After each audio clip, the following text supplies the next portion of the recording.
Hello everybody, welcome to the channel. I want to say a big hello and welcome to all the new subscribers. Just wanted to show you a couple things on a motor I'm working on here.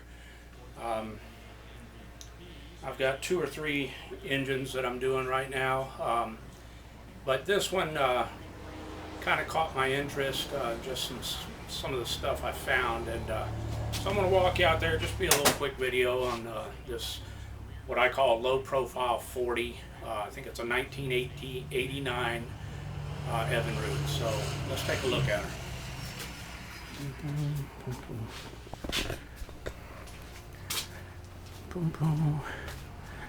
Alright, the boat is a Hughes craft. And this engine, it was having some pulsing problems as he would run. So at first I thought it might be the pulse valve here. This had the VRO2 fuel pump, oil pump combo unit on it.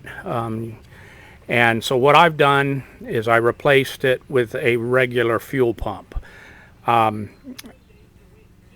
The VRO2 unit was leaking a little bit.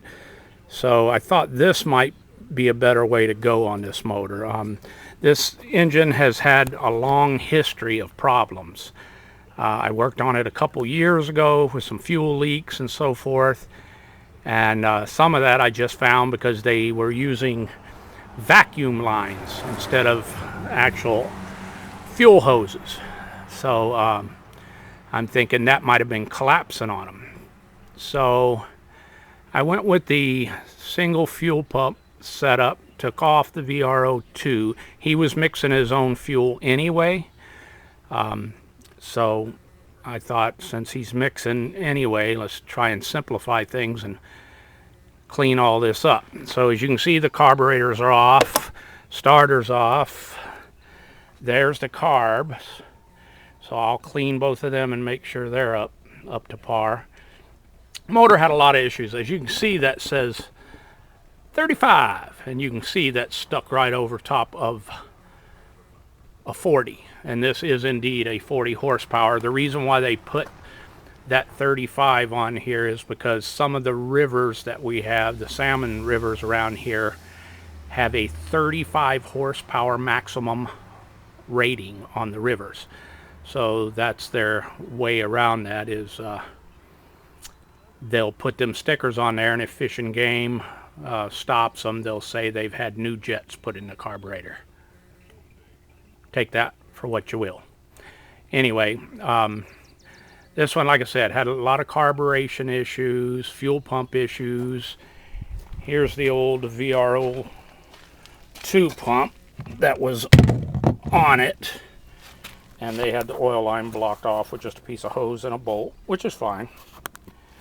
But here's one of the interesting things I found too. As you can see, I got the lower leg off, the lower unit's off. And what I found that I thought was interesting, here's what's left of the impeller.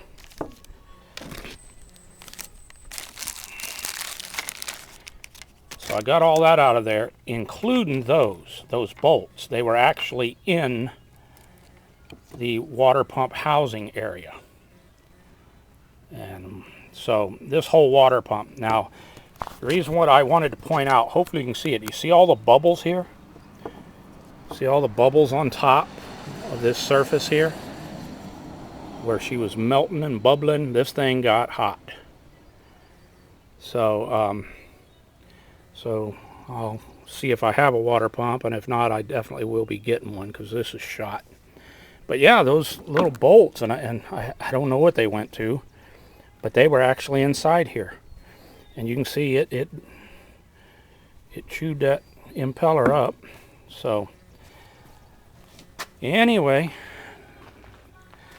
I guess it says Sea Runner by Hughes Craft. So, and the steering wheel up there says Hughes Craft as well. So, but a nice little motor. It's got tilt and all on it. But it needs a lot of work. I mean, from the carbs to the fuel pump to the water pump, just needs a lot of work. The model number is E40TLCEC, so that puts it at an 89. So I'll get her back together and get her out for a test run. So that's all it's going to be on this one. I just mainly wanted to show you that impeller and water pump and some of the things I'm doing to it. So we'll get those cleaned up, and a lot of other projects going on. So there you go. Thanks for watching.